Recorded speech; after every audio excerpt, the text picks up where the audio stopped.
चेतावनी। स्वामी जी महाराज फरमाते हैं, मुसाफिर रहना तुम होशियार, ठगों ने आन बिछाया जाल, जमा सब लेंगे तेरी छीन, करेंगे तुझको अपना दीन। ठगों ने रोका सब संसार, गुरु बिन पड़ गई सब पर धाड़। मान लो कहना मेरा यार, संग इन तजना पकड़ किनार। होएगी मंजिल तेरी पार, गुरु से कर ले दृढ़ कर प्यार। अगर मुसाफिर को लंबा सफर तय करके मंजिल पर पहुंचना है तो उसे सफर की लंबाई का, रास्ते में आने वाले खतरों का तथा अपने साधनों की सीमा का पता होना चाहिए। शत्रु पर विजय प्राप्त करने के इच्छुक किसी सेनापति को अपनी सेना के सामने आने वाली रुकावटों का, मार्ग में आने वाली नदियों, नालों, जंगलों और पहाड़ों आदि का पूरा ज्ञान होना चाहिए ताकि वह आक्रमण में आसानी से सफल हो सके।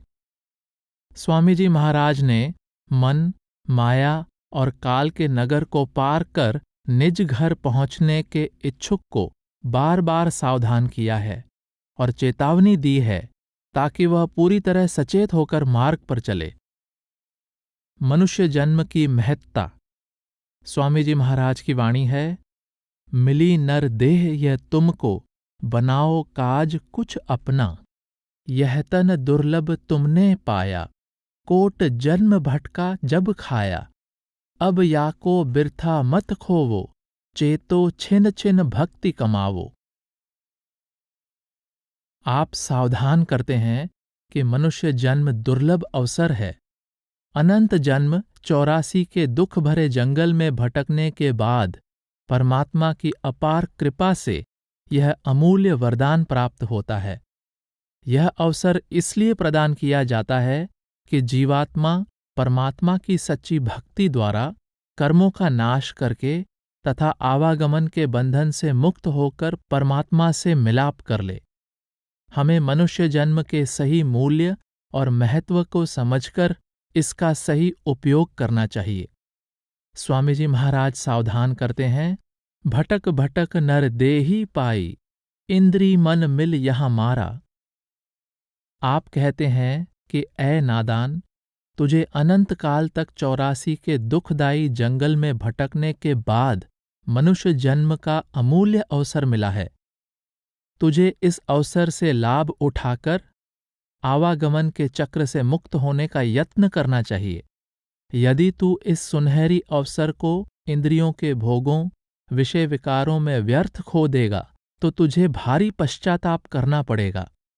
आप एक अन्य प्रसंग में कहते हैं, तू चेतन यह जड़ सब मिथ्या, क्यों कर मेल मिलानी। ताते चेत चलो यह अवसर, नहीं भरमो तुम खानी। आप कहते हैं कि मनुष्य जन्म का वरदान जड़ और चेतन की गांठ खोलने और प्रभु से मिलाप के लिए दिया गया है। यदि इस अवसर का सदुपयोग न किया गया तो जीव को अनंत काल तक 84 के चक्र में भटकना पड़ेगा। आप कहते हैं, अब ये देह मिली कृपा से, करो भक्ति जो कर्म दहा। अब की चूक माफ नहीं होगी, नाना विधि के कष्ट सहा। आप सावधान करते हैं कि उस प्रभु ने अपार कृपा करके जीव को नरदेही बख्शी है ताकि वह नाम साधना और प्रभु भक्ति के द्वारा कर्मों के बंधन तोड़कर प्रभु से मिलाप कर सके। यदि वह प्रभु द्वारा सौंपे गए इस उद्देश्य की पूर्ति नहीं करता तो इसे अपनी गफलत की कड़ी सजा भुगतनी पड़ेगी और वह हमेशा के लिए 84 के दुखदायी जाल से बंधा रहेगा। स्वामी जी महाराज चेतावनी देते हैं, पचो मत आए इस जग में, जानियो रैन का सुपना। देह और ग्रेह सब झूठा, भर्म में काहे को खपना। आप आगे फरमाते हैं, यह सब खेल रैन का सुपना, मैं तुमको अब दिया जगाए। झूठी काया झूठी माया, झूठा मन जो रहा लुभाए। जीवन छोटा और नश्वर है। संसार और शरीर दोनों काल के आहार हैं। न तो संसार का कोई भरोसा है न देह का। सांसों की पूंजी क्षण क्षण खत्म होती जा रही है। संसार देखने में सत्य लगता है, पर वास्तव में भ्रम, छल या रात का सपना है। इसकी वास्तविकता को अच्छी तरह समझकर इसमें विचरना चाहिए। स्वामी जी महाराज कहते हैं, धाम अपने चलो भाई, पराए देश क्यों रहना। काम अपना करो जाई, पराए काम नहीं फंसना। नाम गुरु का संभाले चल, यही है दाम गंठ बंधना। न तो ये देश अपना है, न ही इसके कार्य व्यवहार अपने हैं। केवल परमात्मा की भक्ति यानी नाम की कमाई जीव का अपना काम या सच्चा काम है, क्योंकि यह उसको अपने असल अर्थात मूल से मिला देता है। बाकी सभी कार्य पराये काम या झूठे काम हैं, जो जीव को अपने सच्चे प्रियतम से दूर रखते हैं। हमें पराये देश के पराये धंधे छोड़कर निज देश ले जाने वाले सच्चे काम करने चाहिए। स्वामी जी महाराज चेतावनी देते हैं, डरते रहो काल के भय से, खबर नहीं कब मरना। जीवन छोटा है, मौत निश्चित है। पता नहीं मौत कब आ जाए, कहाँ आ जाए और किस प्रकार आ जाए। इसलिए जीवन के मूल उद्देश्य को पल पल आंखों के सामने रखना चाहिए। आप खबरदार करते हैं, एक दिन भारी भीड़ पड़ेगी, जम खूंदेंगे धर धर लात। वा दिन की तुम याद बिसारी, अब भोगन में रहो भुलात। आपके अनुसार मृत्यु अटल है और दुखपूर्ण भी। अपने शब्द मौत से डरत रहो दिन रात में आप कहते हैं कि मृत्यु भारी संकट का समय है। विषय विकारों और इंद्रियों के भोगों में लिप्त रहने वालों को अंत समय यमदूतों के हाथों अनेक कष्ट सहने पड़ते हैं। आप सावधान करते हैं, एक दिन काठी बने तुम्हारी, चार कहरवा लादे जात। भाई बंधु कुटुंब परिवारा, सो सब पीछे भागे जात। आगे मरघट जाए उतारा, तिरिया रोए बिखेरे लाट। वहां जमपुर में नरक निवासा, यहां अग्नि में फूंके जात। दोनों दीन बिगाड़े अपने, अब नहीं सुनता सतगुरु बात। वा दिन बहु पछतावा होगा, अब तुम करते अपनी घात। हमें इस गलतफहमी का शिकार नहीं होना चाहिए कि मनुष्य शरीर बार बार मिलता रहेगा। यह अवसर एक बार हाथ से निकल गया तो फिर अनेक जन्मों तक 84 की दुखदायी चक्की में पिसना पड़ेगा। स्वामी जी महाराज जीव को याद दिलाते हैं, चारों जुग 84 भोगी, अति दुख पाया नरक रहा। जन्म जन्म दुख पावत बीते, एक छिन कहीं न चैन लहा। पाप पुण्य बस विपता भोगी, नहीं सतगुरु का चरण गहा। अब की चूक माफ नहीं होगी, नाना विधि के कष्ट सहा। आप जी आगे फरमाते हैं, यहां की गफलत बहुत सतावे, फिर आगे कुछ नहीं बन पड़ना। जो कुछ बने सो अभी बनाओ, फिर का कुछ न भरोसा धरना। आप एक और प्रसंग में समझाते हैं, कल की खबर काल फिर लेगा, वहां तुम जलो अगिन में। अब ही समझ देर मत करियो, ना जानू क्या होए इस पन में। जीव संसार के कामकाज के प्रति सचेत है। वह संसार का हर धंधा परिश्रम और लगन के साथ करता है, पर परमात्मा की भक्ति के प्रति सुस्त और उदास है। स्वामी जी महाराज सावधान करते हैं कि पता नहीं काल किस समय झपट पड़े। यहां की गई गफलत आगे बहुत महंगी पड़ती है। मृत्यु के बाद काम आने वाली नाम की पूंजी केवल जीते जी इकट्ठी की जा सकती है। कल या फिर का भरोसा निरा धोखा है। जो कुछ करना है आज और अभी करना चाहिए। आप कहते हैं, आगे रैन अंधेरी भारी, काज करो कुछ दिन में। यह देही फिर हाथ न आवे, फिरो 84 बन में। स्वामी जी महाराज जीवन की दिन से और मृत्यु की रात से तुलना करते हुए चेतावनी देते हैं कि जिस प्रकार सांसारिक कार्य व्यवहार केवल प्रकाश में किए जाते हैं, उसी प्रकार रूहानी सफर भी जीवन के प्रकाश में ही तय किया जा सकता है। जो जीते जी भिखारी या अनपढ़ है, वह मौत के बाद करोड़पति या विद्वान नहीं बन सकता। जिसने जीते जी अभ्यास द्वारा अपने अंतर में नाम का प्रकाश प्रकट नहीं किया, वह मृत्यु के बाद इस प्रकाश की प्राप्ति की आशा नहीं रख सकता। पलटू साहब फरमाते हैं, पलटू नर्तन पाई कै भजय नहीं करतार, जमपुर बांधे जाहोगे कहो पुकार पुकार। दादू साहब मनुष्य जन्म के महत्व को प्रकट करते हुए कहते हैं, बार बार यह तन नहीं नर नारायण देह, दादू बहुरी न पाइये जन्म अमोलिक ये है। महाभारत के एक प्रसंग में आता है कि यक्ष ने युधिष्ठिर से पूछा कि संसार का सबसे बड़ा आश्चर्य क्या है। युधिष्ठिर ने उत्तर दिया, संसार का सबसे बड़ा आश्चर्य यह है कि लोग रोज दूसरों को मरते हुए देखते हैं, फिर भी हर कोई इस भ्रम का शिकार रहता है कि शायद मैं कभी नहीं मरूंगा। बाबा फरीद कहते हैं कि अगर कोई यहां रह सकता तो हमसे पहले आए लोग यहां से चले क्यों जाते। फरीदा कित्थे तैंडे मां पिया जिन्नी तू जणियो, तैं पासों ओए लद गए तू अजय न पतीणो। आप कहते हैं कि ए इंसान, कहाँ है तेरे माता पिता जिन्होंने तुझे जन्म दिया था। वे तुझे छोड़कर चले गए, पर तुझे अभी तक यह यकीन नहीं हुआ कि तुझे भी एक दिन यहां से चले जाना है। हमसे पहले आए लोग भी यहां से जाना नहीं चाहते थे, लेकिन उन्हें जाना पड़ा। यदि वे यहां रह सकते तो कोई भी संसार को छोड़कर नहीं जाता। हमारे पूर्वजों का यहां से चले जाना हमें खबरदार करता है कि हम भी यहां हमेशा के लिए नहीं रह सकते। कबीर साहब चिताते हैं, 12 बरस बालपन बीते, 20 बरस कछु तप न कियो, 30 बरस कछु देव न पूजा, फिर पछुताना बिरद भयो।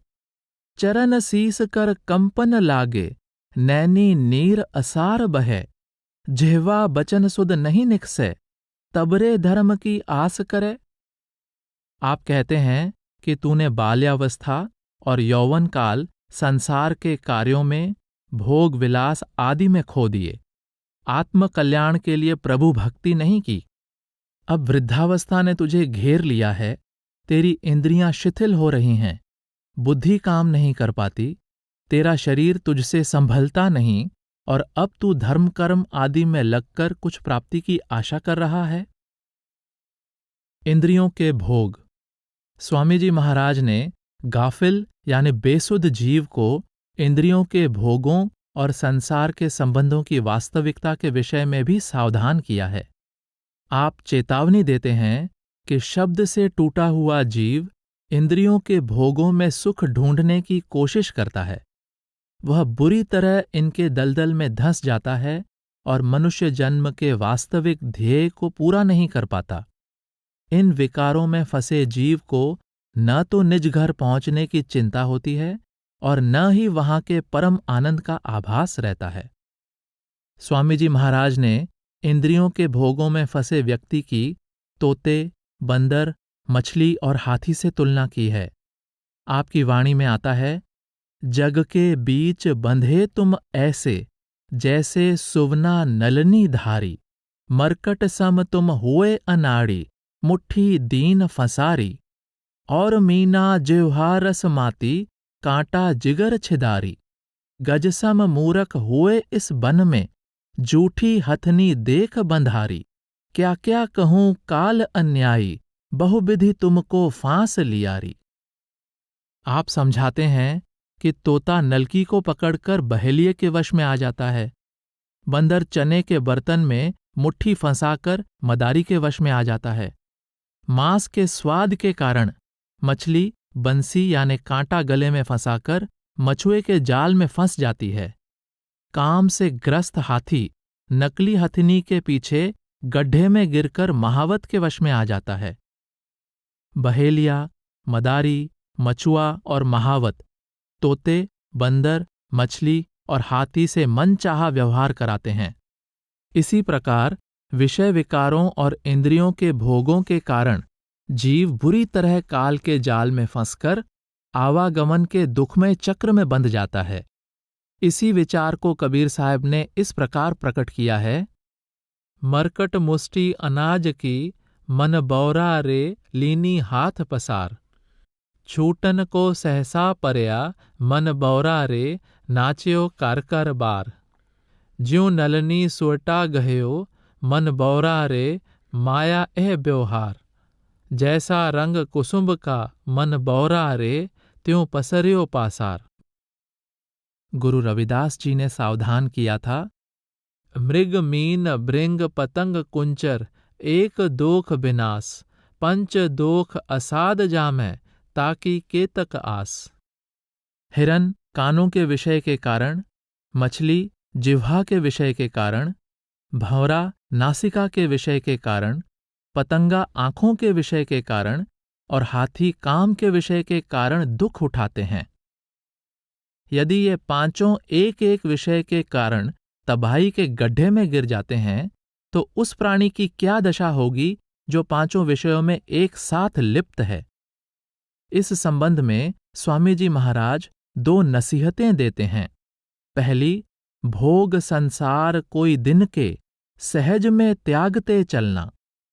सहज में त्यागते चलने का भाव यही है कि जल्दबाजी, जबरदस्ती और हठ ठीक नहीं, क्योंकि जितना हम किसी वस्तु को दबाते हैं उतना ही वह उछलती है।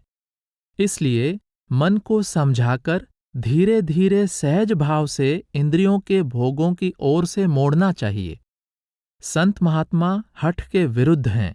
हठी और त्यागी लोग मन को जबरदस्ती संसार में से निकालने का प्रयत्न करते हैं। संत महात्मा समझाते हैं कि शुरू में मन को समझा बुझाकर इंद्रियों के भोगों और विषय विकारों से उपराम करने का प्रयत्न करना चाहिए, परंतु इस कार्य में असली सफलता गुरु भक्ति और शब्द के अभ्यास द्वारा मिलती है।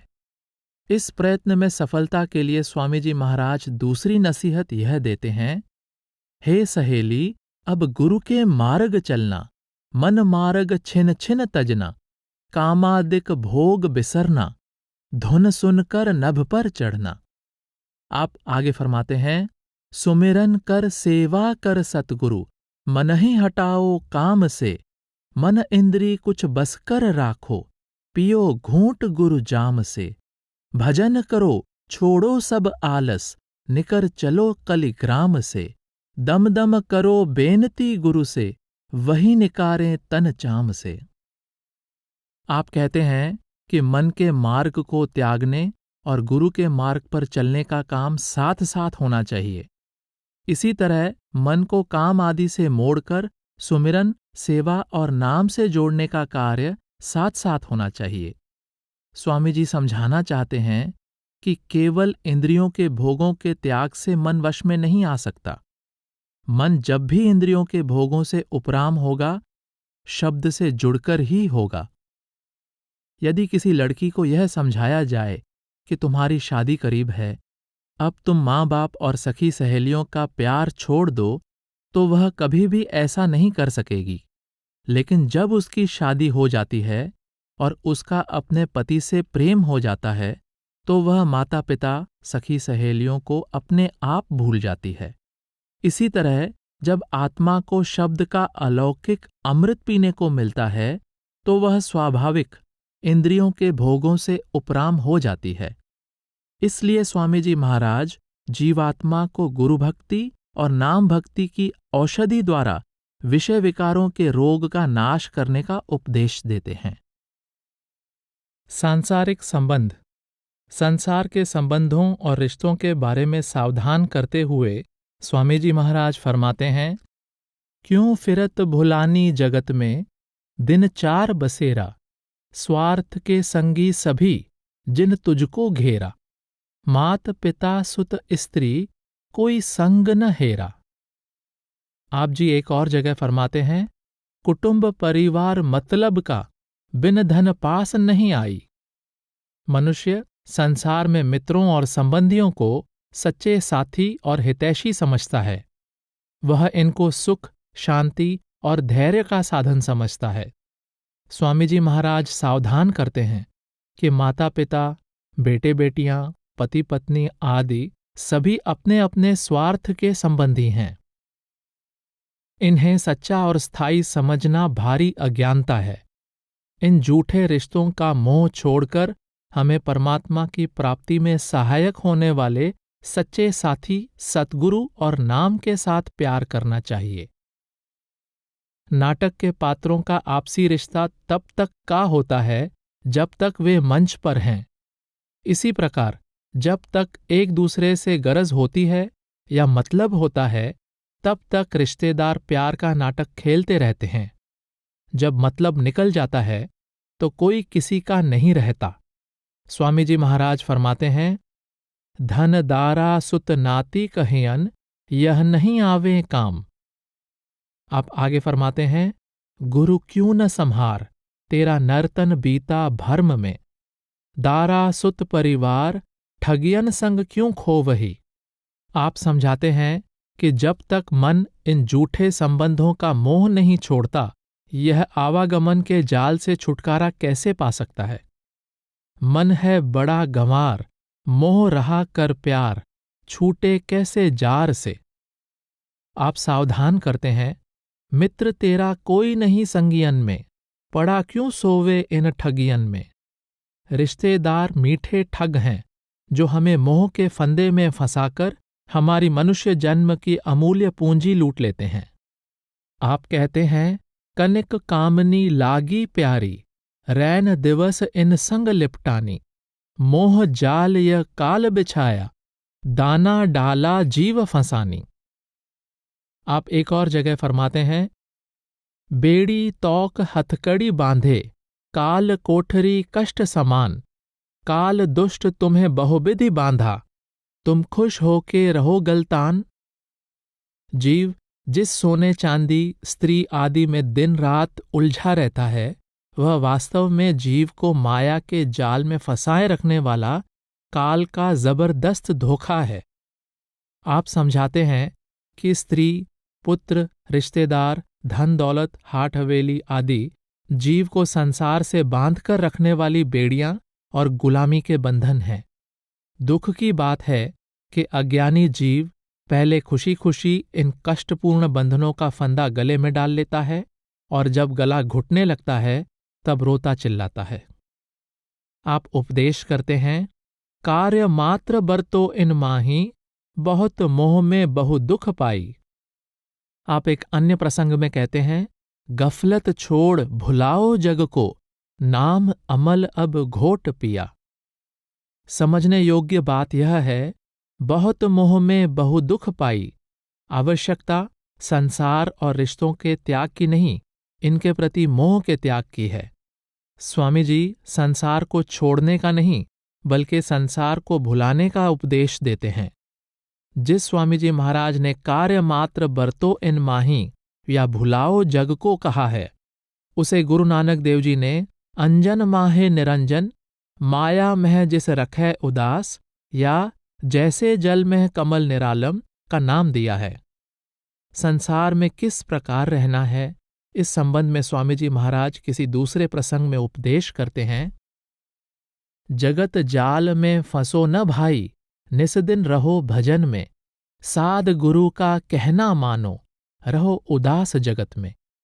आपने बहुत भावपूर्ण संकेत किया है, रहो उदास जगत में। प्रियतम से बिछुड़कर पराये देश में रह रही विरहिणी सदा अपने प्रियतम के मिलाप और उसके देश में पहुंचने के लिए तड़पती रहती है। उसका शरीर पराये देश में होता है, पर ध्यान प्रियतम के देश में होता है।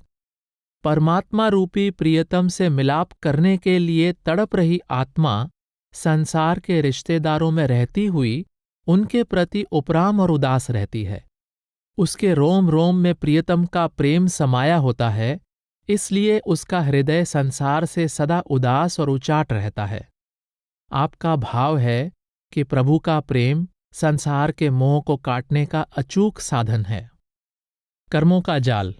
इस बात पर विचार किया जा चुका है कि काल ने आत्मा को त्रिलोकी से बांध कर रखने के लिए इसमें कर्म और कर्मों के फल का विधान या कानून लागू किया हुआ है। इस विधान के प्रमुख पहलू इस प्रकार हैं। 1. जब तक आत्मा रचना का अंग है, यह कर्म किए बिना नहीं रह सकती। शरीर द्वारा किए गए कार्य ही नहीं, मन द्वारा उठाई गई अच्छी बुरी इच्छाएं या संकल्प और जिह्वा द्वारा उच्चारित कड़वे मीठे वचन भी कर्म कहलाते हैं। कुछ करना ही नहीं, बल्कि कुछ कहना और सोचना भी कर्मों को जन्म देता है। 2. कर्म करने की आजादी फल भोगने की मजबूरी को जन्म देती है। जीव का वास्तविक संकट यह नहीं है कि उसे कर्म करने की आजादी नहीं है। संकट यह है कि हर कर्म का फल पूर्व निश्चित है। मनुष्य चाहता है कि वह कर्म भी अपनी मर्जी से करे और फल भी अपनी मर्जी से भोगे। यह असंभव है। 3. कर्म और उनके फल का नियम आवागमन के चक्र का कारण है। एक जन्म में किए सभी कर्मों को उसी जन्म में भोग सकना असंभव है। जिसकी आज हत्या की है, वो आज ही जिंदा होकर हमारी हत्या नहीं कर सकता। इसलिए कर्मों का फल भोगने के लिए बार बार जन्म लेना पड़ता है। 4. मन वचन और कर्मों द्वारा किसी को सुख पहुंचाना पुण्य है और मन वचन कर्म द्वारा किसी को दुख पहुंचाना पाप है। अच्छे कर्मों को पुण्य और बुरे कर्मों को पाप कहते हैं। पुण्य कर्म पापों को नष्ट नहीं कर सकते। दोनों का अलग अलग प्रभाव होता है। पुण्य और पाप दोनों जीवात्मा को रचना के साथ एक सी मजबूती से बांध कर रखते हैं। पाप लोहे की बेड़ियां हैं तो पुण्य सोने की जंजीरें। दोनों प्रकार के कर्मों का फल भोगने के लिए जीव बार बार जन्म लेता और मरता रहता है। 5. जब तक कर्मों का चक्र नहीं टूटता, जीव कभी काल की कैद से आजाद होकर वापस निज घर नहीं लौट सकता। स्वामी जी महाराज कहते हैं, कर्म जो जो करेगा तू, वही फिर भोगना भरना। आप सावधान करते हैं कि संसार कर्म भूमि है। यहां सोच समझ कर चलना चाहिए। इस भ्रम का शिकार नहीं होना चाहिए कि हमसे कोई लेखा या हिसाब लेने वाला नहीं है। इस भ्रम से भी बचकर रहना चाहिए कि आज बुरे कर्म कर लेते हैं तो भविष्य में अच्छे कर्म करके बुरे कर्मों का हिसाब खत्म कर लेंगे।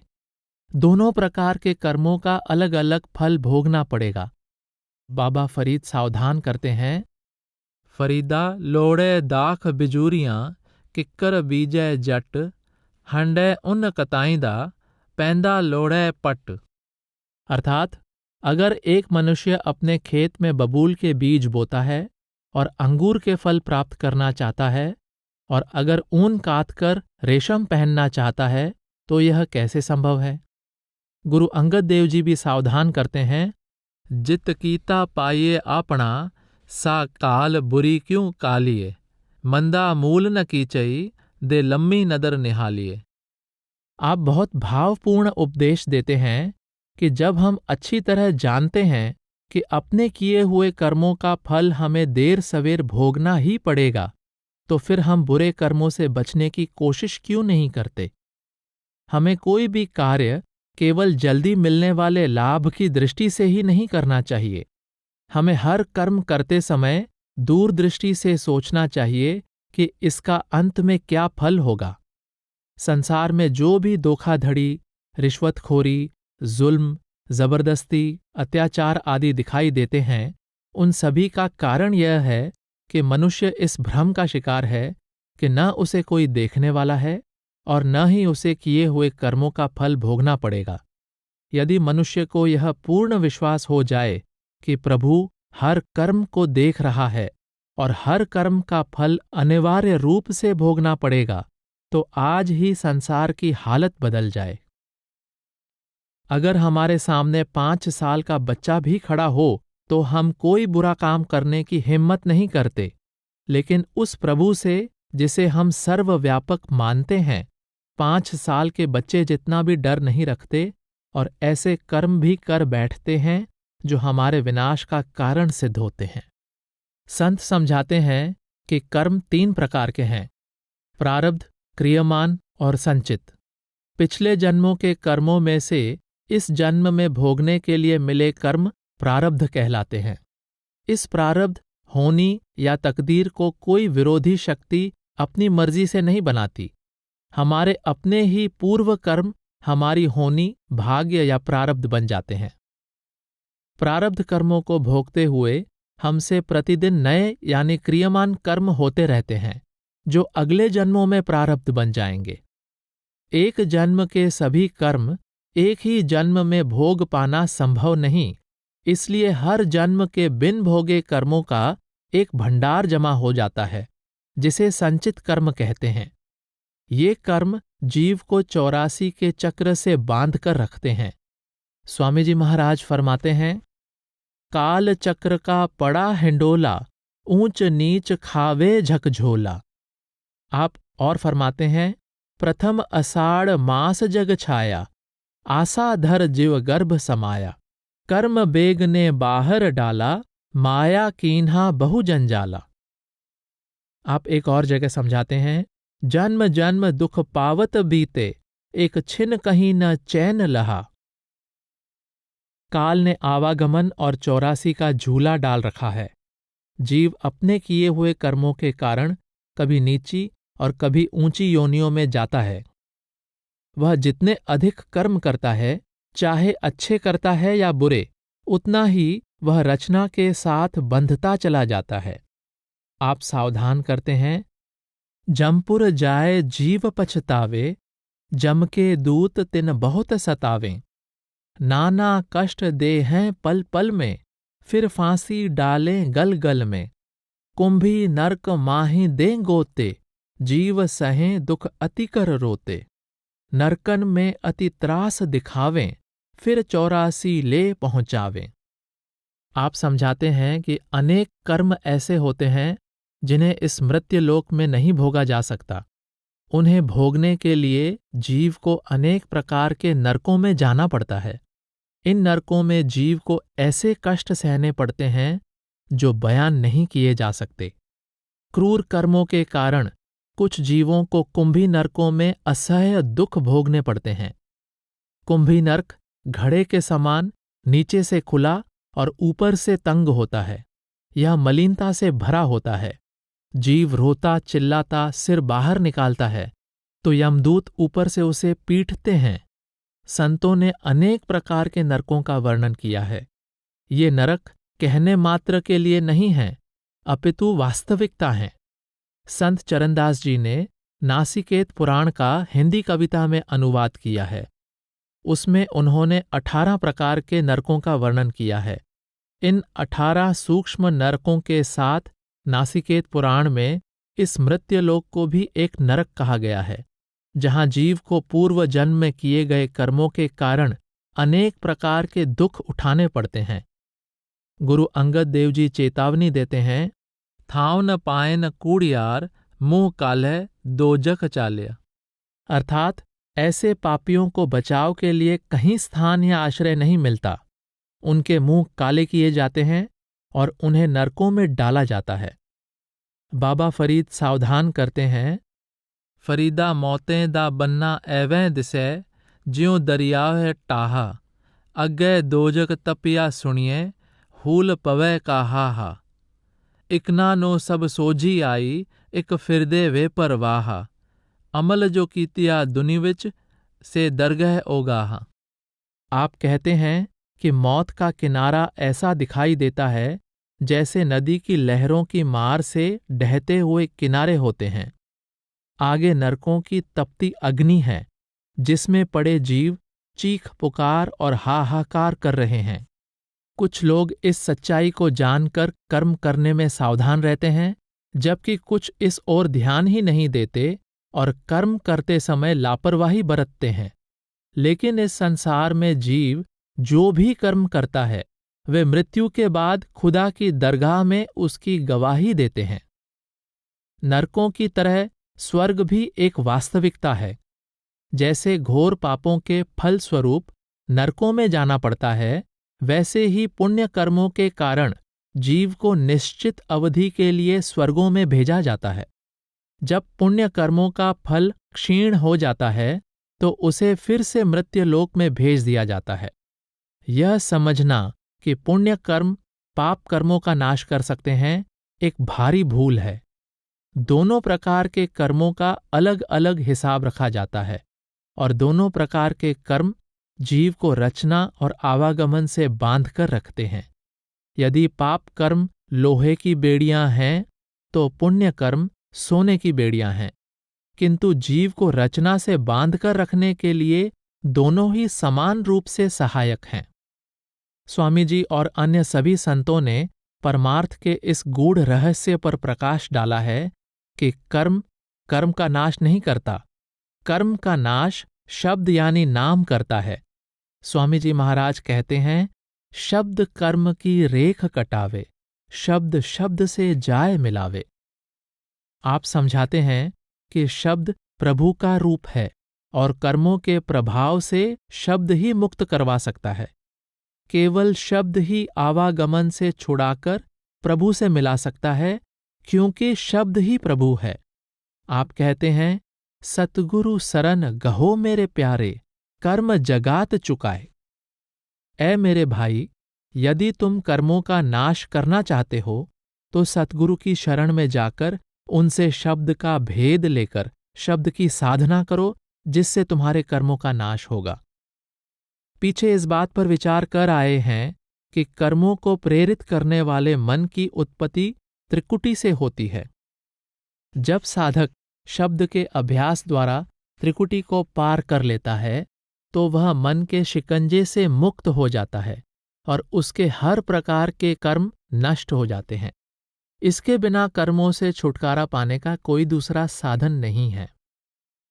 स्वामी जी और अन्य संत महात्मा इस बात को समझाते हैं कि हमारे किए हुए कर्म ही हमें परमात्मा से दूर रखते हैं और कर्मों का नाश करने के लिए शब्द यानी नाम की साधना आवश्यक है।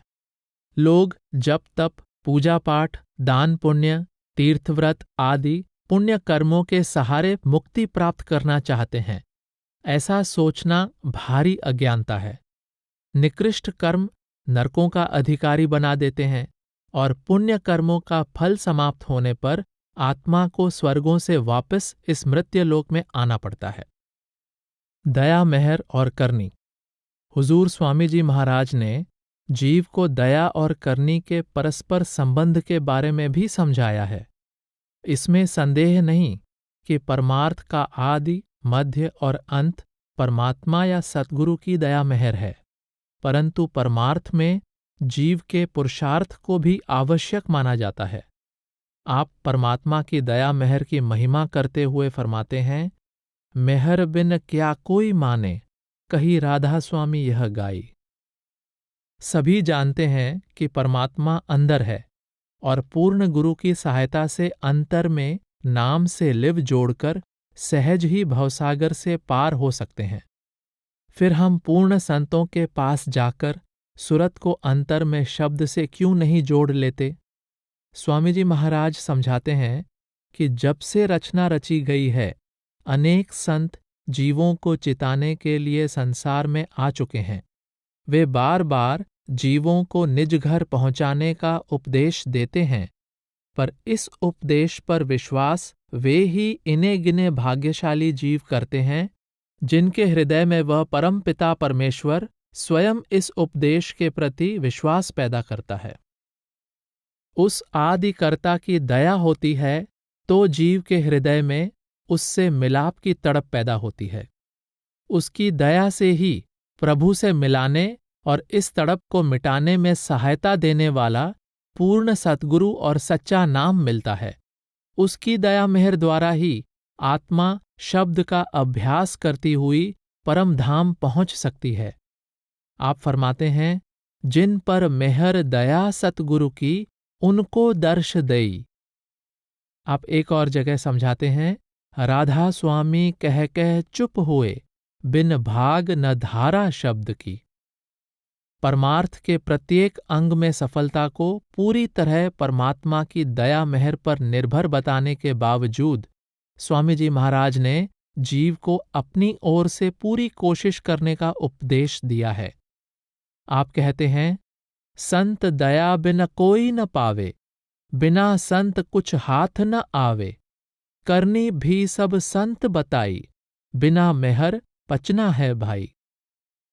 आप और आगे समझाते हैं, ताते करनी गुरु बताई, सतगुरु दया लेव संग भाई, मेहर दया करनी करवाई, करनी कर बहु मेहर बढ़ाई, करनी मेहर संग दो चलते, तब फल पूरा चढ़ चढ़ लेते।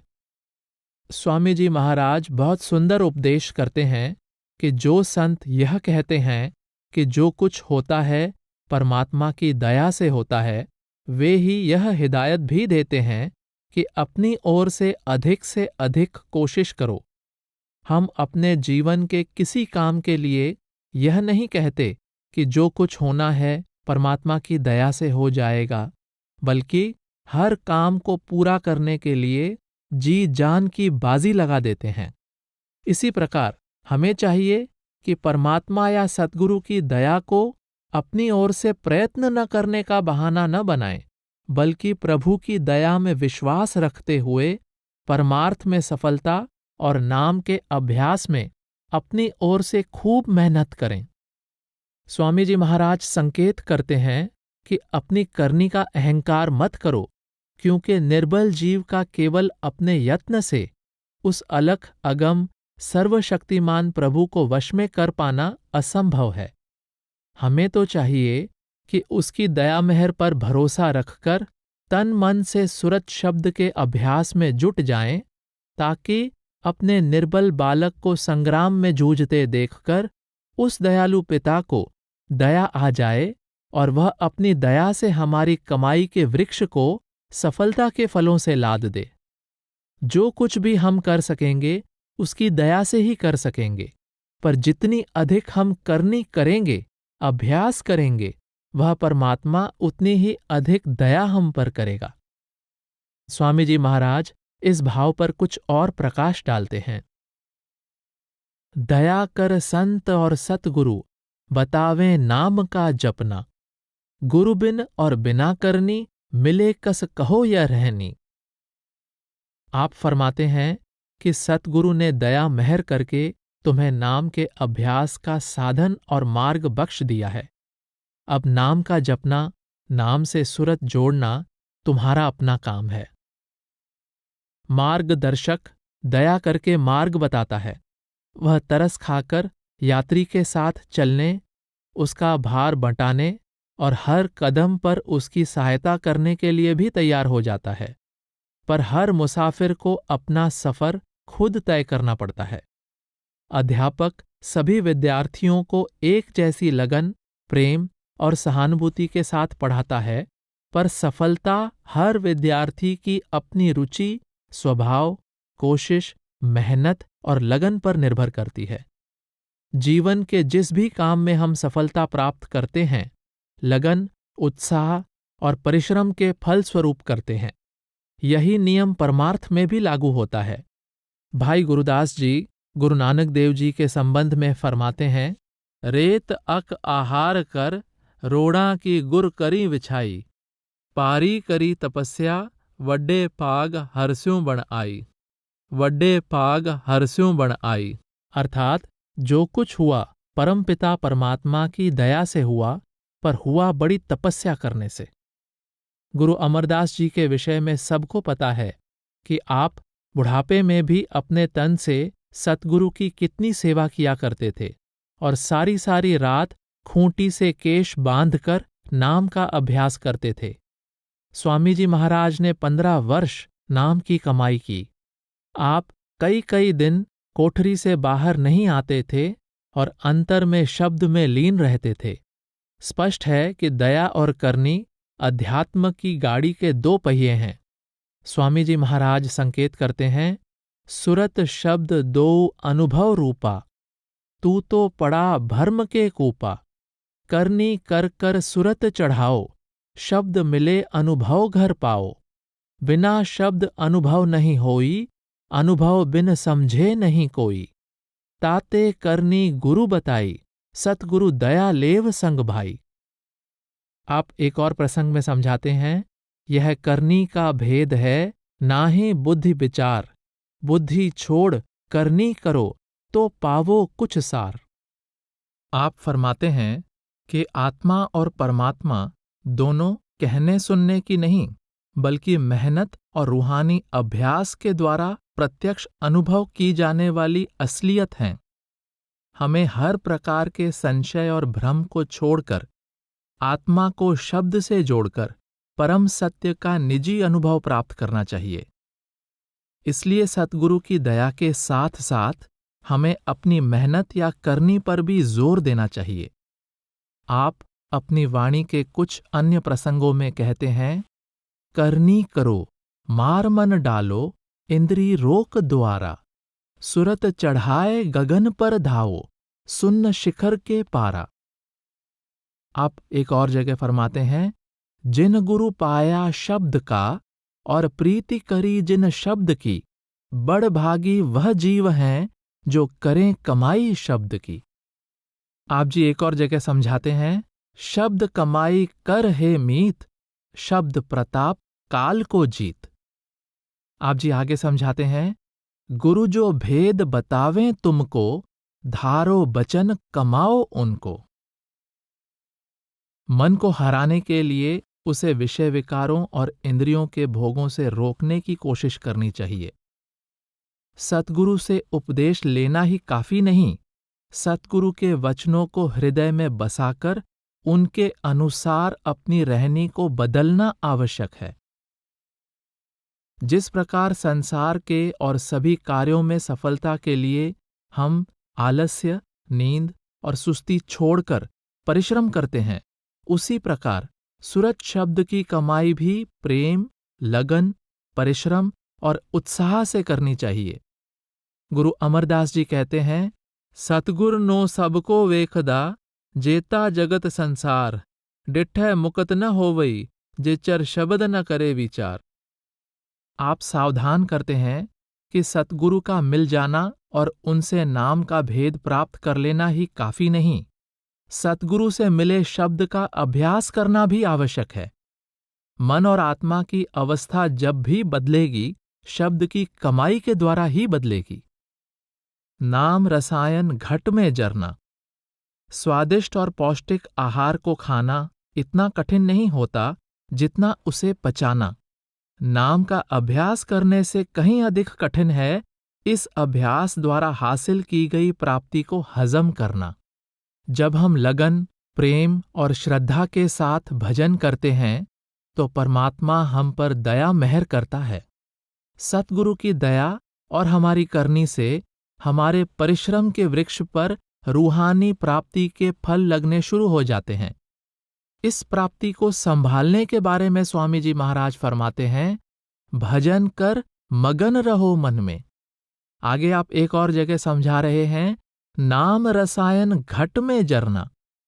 आप एक अन्य जगह समझाते हैं, गफलत छोड़ भुलाओ जग को, नाम अमल अब घोट पिया। आप एक ही विचार को कई ढंग से व्यक्त करते हैं। आप फरमाते हैं कि भजन सुमिरन द्वारा हुई उन्नति का भेद बाहर प्रकट नहीं करना चाहिए, बल्कि प्राप्त हुए आनंद को अंदर ही जज्ब कर लेना चाहिए। नाम की मस्ती या खुमारी की खुशबू तक बाहर नहीं निकलनी चाहिए। जिस प्रकार रसायन या औषधि हड्डियों में रच जाती है, उसी तरह नाम की कमाई से हुई प्राप्ति हमारे अंदर ही जज्ब हो जानी यानी समा जानी चाहिए। उसकी किसी दूसरे को खबर नहीं होनी चाहिए। ऐसे सभी वर्णनों का यह अर्थ है कि नाम के अभ्यास से होने वाली तरक्की का उपयोग और अधिक रूहानी तरक्की के लिए ही करना चाहिए, किसी सांसारिक लाभ के लिए नहीं। जितना अधिक हम रूहानी दौलत को अंतर में हजम करते हैं, उतनी अधिक परमात्मा हम पर दया मेहर करता है और हमारी अधिक तरक्की होती है। स्वामी जी महाराज सावधान करते हैं, लाभ और मान क्यों चाहे, पड़ेगा फिर तुझे देना। यदि हम मान बढ़ाई की लालसा या अज्ञानता के वश होकर अपनी रूहानी दौलत का भेद प्रकट कर देते हैं तो संसार में अवश्य प्रसिद्ध हो जाते हैं, पर अहम का शिकार होकर अपनी सारी दौलत गंवा बैठते हैं और आगे के लिए तरक्की बंद हो जाती है। जितनी अधिक कीमती कोई वस्तु होती है, उतनी ही अधिक उसकी संभाल यानी हिफाजत की जरूरत पड़ती है। लोग नाशवान हीरे मोतियों को कितनी मजबूत तिजोरियों में कितने ताले लगाकर रखते हैं। नाम के अमूल्य अविनाशी रत्न को प्राप्त करके इसे कितनी अधिक संभाल के साथ सुरक्षित रखना चाहिए, हम स्वयं अनुमान लगा सकते हैं। इत्र की शीशी से ढक्कन उतारने पर इत्र की सुगंध तो अवश्य चारों ओर फैल जाती है, पर साथ ही शीशी भी धीरे धीरे खाली हो जाती है। इसी प्रकार अपनी रूहानी तरक्की का भेद प्रकट करने या इसका ढिंढोरा पीटने से सांसारिक प्रसिद्धि अवश्य मिल जाती है, पर हम अपनी अमूल्य संपत्ति से वंचित हो जाते हैं। आकाश में छोड़े जाने वाले रॉकेट को ऊपर ले जाने वाली शक्ति का भंडार अगर लीक करने या रिसने लगे तो सारी शक्ति बाहर बह जाएगी और रॉकेट कभी ऊपर नहीं जा सकेगा। इसी प्रकार अपनी रूहानी शक्ति लोगों की इच्छाएं पूरी करने और बीमारियां दूर करने पर खर्च करने से उस शक्ति का भंडार समाप्त हो जाता है और हम फिर वहीं पहुंच जाते हैं जहां से चले थे। मंजिल पर जब भी पहुंचेंगे, अभ्यास द्वारा जमा की गई रूहानी शक्ति को अंतर में संभाल कर ही पहुंचेंगे। अभ्यासी रूहानी तरक्की के लिए कम खाते हैं, कम बोलते हैं और कम सोते हैं। वे अनेक प्रकार का त्याग करके और दिन रात परिश्रम करके अंदर नाम की दौलत इकट्ठी करते हैं। उस व्यक्ति को कौन बुद्धिमान कहेगा जो इतनी मेहनत से की गई नाम की कमाई को, जिसके सहारे उसे एक दिन परमात्मा से मिलाप करके परमात्मा का रूप हो जाना है, संसार की फीकी प्रशंसा के लिए या अपनी और दूसरों की सांसारिक इच्छाएं पूरी करने के लिए नष्ट कर दे। कई बार रूहानी अभ्यास के फलस्वरूप साधक को रिद्धि सिद्धियां या अन्य करामाती शक्तियां मिल जाती हैं। उस अवस्था की ओर संकेत करते हुए स्वामी जी महाराज फरमाते हैं, नाम रस पियो रहो होशियार, रिद्धि और सिद्धि रहें तेरे द्वार, करो मत उनको अंगीकार, वहां से आगे धरो प्यार, चलो और देखो घट का सार, पहुंचना राधा स्वामी के दरबार। आप सावधान करते हैं कि रिद्धि सिद्धियों और करामातों के चक्कर में फंसने से तरक्की रुक जाएगी और सफर लंबा हो जाएगा। गुरु नानक देव जी फरमाते हैं कि रिद्धि सिद्धियों का स्वाद फीका और थोथा है, रिद्ध सिद्ध अवरा साध। पलटू साहब फरमाते हैं, रिद्धि सिद्धि पर थुकें, स्वर्ग की आस न हेरी। मालिक के सच्चे भक्त कभी रिद्धि सिद्धियों की ओर आंख उठाकर भी नहीं देखते। वे तो स्वर्गों के सुखों को भी इस दौलत के मुकाबले तुच्छ समझते हैं। कई अभ्यासी अंदर मामूली सी सिद्धि या शक्ति आ जाने पर अपने जुलूस निकलवाने शुरू कर देते हैं, पैरों पर माथे टिकवाना शुरू कर देते हैं और अपनी प्रसिद्धि करवानी शुरू कर देते हैं। कई अन्य कमाई वाले अभ्यासी लोगों को बेटे बेटियों के और मुकद्दमे जीतने के वरदान देने शुरू कर देते हैं। वे मालिक के दास बनकर रहने के बजाय उसके शरीक या भागीदार बनने की कोशिश करते हैं कि देखो, जो कुछ परमात्मा ने तुम्हारे प्रारब्ध में नहीं लिखा था, हम लिख देते हैं। मन उनको संसार की मान बढ़ाई में फंसाकर सच्ची रूहानियत के मार्ग से गुमराह कर देता है। हजरत ईसा ने फरमाया था, पवित्र वस्तु कुत्तों को न दो और न अपने मोतियों को सूअरों के सामने बिखेरो। ऐसा न हो कि वे उन्हें पैरों तले रौंद डालें और पलटकर तुम पर हमला कर दें। आप सावधान करते हैं कि परमार्थ के अमूल्य रत्नों को उन लोगों के सामने मत प्रकट करो जिन्हें इनकी कोई कद्र नहीं। वे इन्हें व्यर्थ बर्बाद कर देंगे।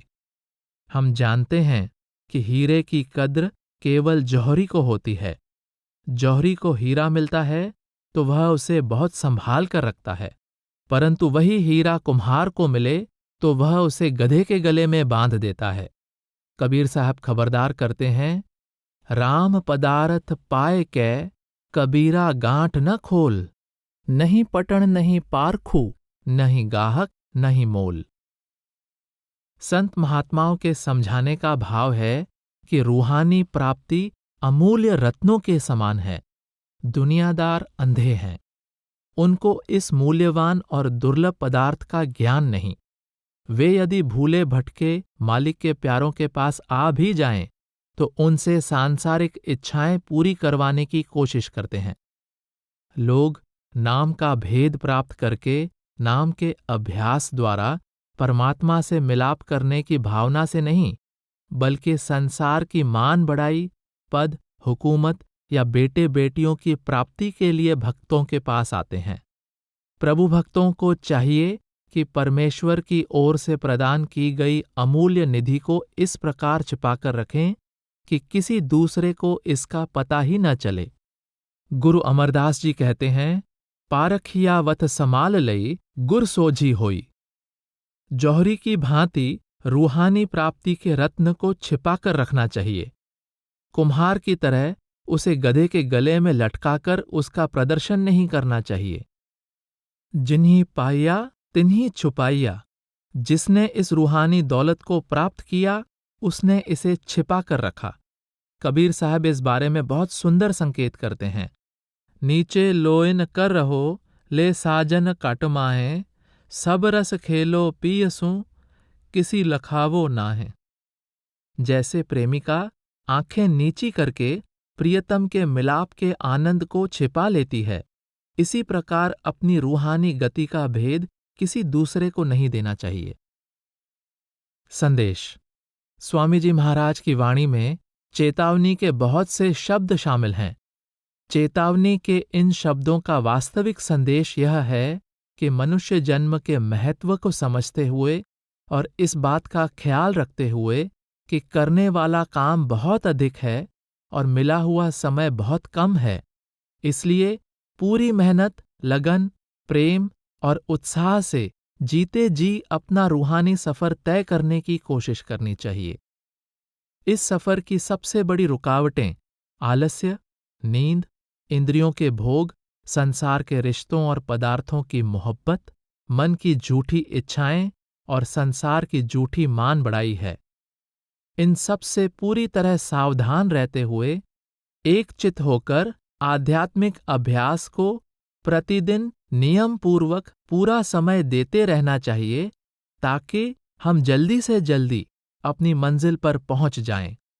जो काम हमें अवश्य करना है, क्यों न उसको आज और अभी से ही पूरी सावधानी और शक्ति से करना शुरू कर दें। चेतावनी के प्रत्येक अंग को स्वामी जी महाराज ने शब्द यानी नाम के अभ्यास की आवश्यकता से जोड़ा है। आप सावधान करते हैं, जो जो चोर भजन के प्राणी सो सो दुख सहें। शब्द के अभ्यास की ओर ध्यान न देने वाले व्यक्ति अपने ही दुखों में वृद्धि करते हैं। आपका भाव है कि नाम सभी दुखों की औषधि है, इसलिए नाम को पीठ देना अपने दुखों की दास्तान को लंबा करना है। चेतावनी के अंग के विषय में चर्चा का अंत स्वामी जी महाराज के आगे फरमाए शब्दों से किया जा रहा है। 1. चेतावनी भाग 2। जोड़ोरी कोई सुरत नाम से, यह तन धन कुछ काम न आवे, पड़े लड़ाई जाम से। अब तो समय मिला अति सुंदर, शीतल हो बच घाम से। सुमिरन कर सेवा कर सतगुरु, मन ही हटाओ काम से। मन इंद्री कुछ बस कर राखो, पियो घूंट गुरु जाम से। लगे ठिकाना मिले मुकामा, छूटो मन के दाम से। भजन करो छोड़ो सब आलस, निकर चलो कलिग्राम से। दम दम करो बेनती गुरु से, वही निकारें तन चाम से। और उपाव न ऐसा कोई, रटन करो सुबह शाम से। प्रीत लाए नित करो साध संग, हट रहो जग के खासो आम से। राधा स्वामी कहें सुनाई, लगो जाए सतनाम से। 2 चेतावनी भाग पहला। करोरी कोई सतसंग आज बनाए, नर देही तुम दुर्लभ पाई, अस अवसर फिर मिले न आए। तिरिया सुत धन धाम बढ़ाई, यह सुख फिर दुख मूल दिखाए। या से बचो गहो गुरु सरना, सत्संग में तुम बैठो जाए। यह सब खेल रैन का सुपना, मैं तुमको अब दिया जगाए।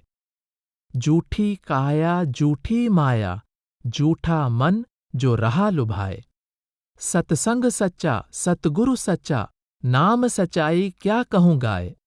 मान बचन मेरा तू सजनी, जन्म मरण तेरा छुट जाए। नभ चढ़ चलो शब्द में पेलो, राधा स्वामी कहत बुझाए। 3 चेतावनी भाग पहला। क्यों फिरत भुलानी जगत में, दिन चार बसेरा। स्वार्थ के संगी सभी, जिन तुझको घेरा। मात पिता सुत स्त्री, कोई संग न हेरा। बिन गुरु सतगुरु कौन है, जो करे निबेड़ा। नाम बिना सब जीव, करें 84 फेरा। मन दुल्हा गगना चढ़े, सज सूरत सेहरा। धुन दुल्हन को पाए कर, बसे जाए त्रिकुटी देहरा। राधा स्वामी ध्यान धर, तू सांझ सबेरा। 4 चेतावनी भाग पहला। सुरत तू दुखी रहे हम जानी, जा दिन से तुम शब्द बिसारा। मन संग यारी ठानी, मन मूरख तन साथ बंधानी। इंद्री स्वाद लुभानी, कुल परिवार सभी दुखदाई। इन संग रहत भुलानी। तू चेतन ये जड़ सब मिथ्या, क्यों कर मेल मिलानी।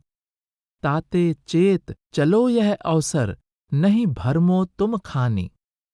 सत्संग करो सतपद खोजो, सतगुरु प्रीत समानी। नाम रतन गुरु दें बुझाई, उलट चढ़ो असमानी।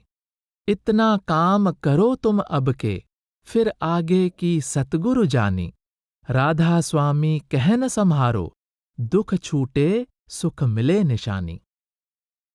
5 चेतावनी भाग पहला। जग में घोर अंधेरा भारी, तन में तम का भंडारा। स्वप्न जागृत दोनों देखी, भूल भुलैया धर मारा।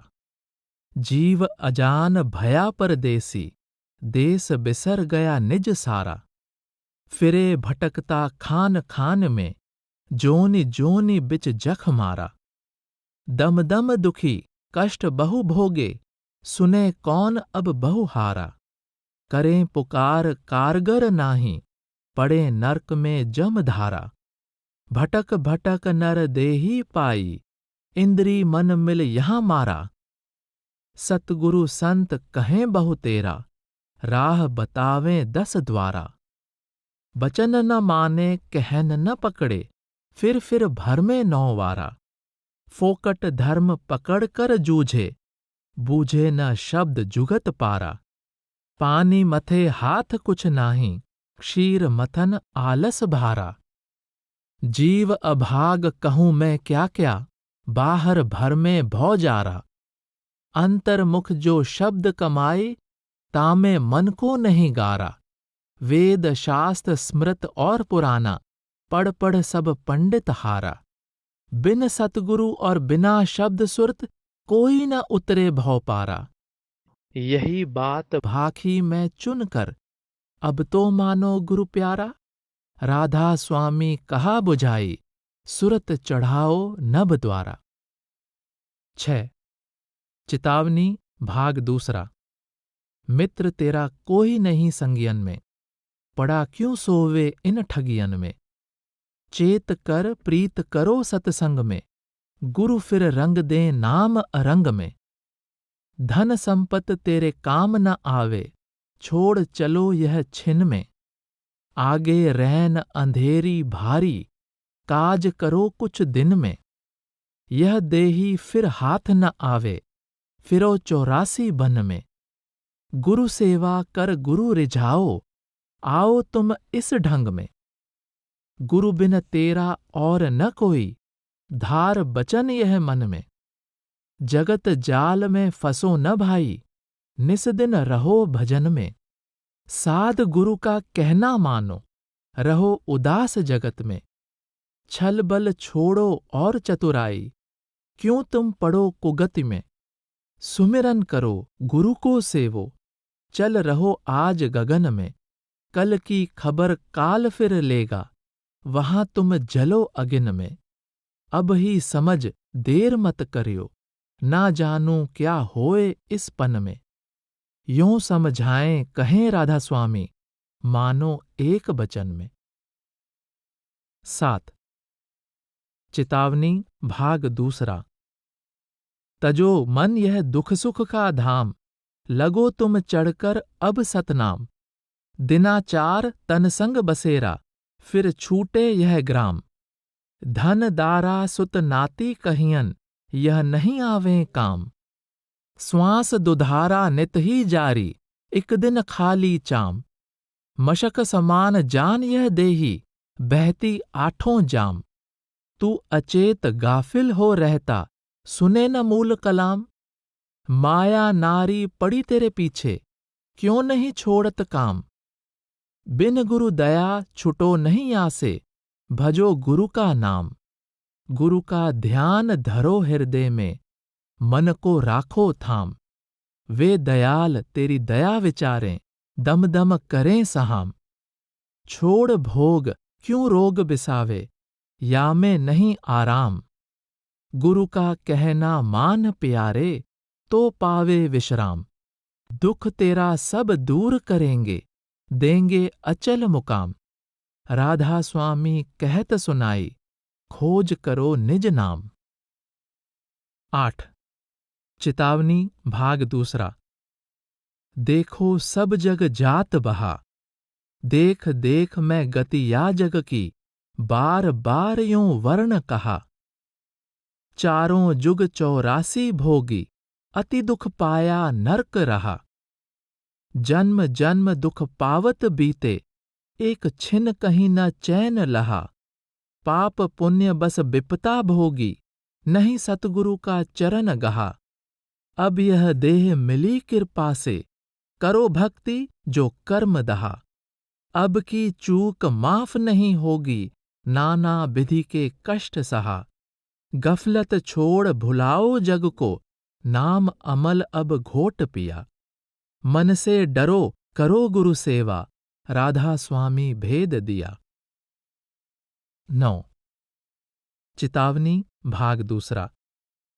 मिली नर देह यह तुमको, बनाओ काज कुछ अपना। पचो मत आए इस जग में, जानियो रैन का सुपना। देह और ग्रह सब झूठा, भर्म में काहे को खपना। जीव सब लोभ में भूले, काल से कोई नहीं बचना। तृष्णा अग्न जग जारा, पड़ा सब जीव को तपना। नहीं कोई राह बचने की, जले सब नरक की अग्ना। जलेंगे आग में निस दिन, बहुरी भोगें जन्म मरना। भटकते वे फिरें खानी, नहीं कुछ ठीक उन लगना। कहूँ क्या दुख वह भोगें, कहन में आ नहीं सकना। दया कर संत और सतगुरु, बतावें नाम का जपना। न माने जुक्ति यह उनकी, सुरत और शब्द का गहना। बिना सतगुरु बिना करनी, छुटे नहीं खान का फिरना। कहाँ लग मैं कहूँ उनको, कोई नहीं मानता कहना। हुए मन मुख फिरें दुख में, बचन गुरु का नहीं माना। पुजावें आप को जग में, गुरु की सेव नहीं करना। फिकर नहीं जीव का अपने, पड़ेगा नरक में फुकना। समझ कर धार लो मन में, कहें राधा स्वामी निज बचना। 10 चेतावनी भाग दूसरा। अटक तू क्यों रहा जग में, भटक में क्या मिले भाई। खटक तू धार अब मन में, खोज सत्संग में जाई। बिरह की आग जब भड़के, दूर कर जगत की काई। लगा लो लगन सतगुरु से, मिले फिर शब्द लौ लाई। छुटेगा जन्म और मरना, अमर पद जाए तू पाई। भाग तेरा जगे सोता, नाम और धाम मिल जाई। कहूँ क्या काल जग मारा, जीव सब घेर भरमाई। नहीं कोई मौत से डरता, खौफ जम का नहीं लाई। पड़े सब मोह की फांसी, लोभ ने मार धर खाई। चेत कहो होए अब कैसे, गुरु के संग नहीं धाई। काम और क्रोध बिच बिच में, जीव से भाड़ झोंकवाई। गुरु बिन कोई नहीं अपना, जाल ये कौन तुड़वाई। कुटुंब परिवार मतलब का, बिन धन पास नहीं आई। कहाँ लग कहूँ इस मन को, उन्हीं से मांस नुचवाई। गुरु और साध कहें बहुविधि, कहन उनकी न पति आई। मेहर बिन क्या कोई माने, कहीं राधा स्वामी यह गाई।